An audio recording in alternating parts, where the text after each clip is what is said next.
অভিনেত্রী এবং নির্মাতা মেহের আফরোজ শাওন এবং অভিনেত্রী সোহানা সাবাকে ব্যাপক জিজ্ঞাসাবাদের পর নিজ নিজ পরিবারের জিম্মায় ছেড়ে দেওয়া হয়েছে।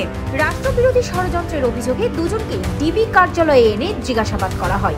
বৃহস্পতিবার সন্ধ্যায় ধানমন্ডির বাসা থেকে মেহের আফরোজ শাওনকে রাষ্ট্রবিরোধিতার অভিযোগে জিজ্ঞাসাবাদের জন্য আটক করা হয়। আর রাত 12:30টায় ধানমন্ডি থেকে সোহানা সাবাকে আটক করে ডিবি কার্যালয়ে নিয়ে আসা হয়। আওয়ামী লীগপন্থী শিল্পীদের হোয়াটসঅ্যাপ গ্রুপ আলো আসবেই এর সক্রিয় সদস্য ছিলেন অভিনেত্রী মেহের আফরোজ শাওন ও সোহানা সাবা।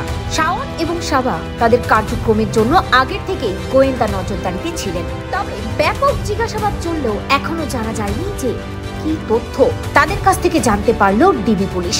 পরিবারের জিম্মায় তাদেরকে ছেড়ে দেওয়ায় প্রশ্নের মুখে পড়ছে পুলিশ। কার সুপারিশে ছেড়ে দেওয়া হলো অভিনেত্রী শাওন এবং সোহানা সাবাকে? নাম উঠে আসছে আসিফ নজরুলেরও।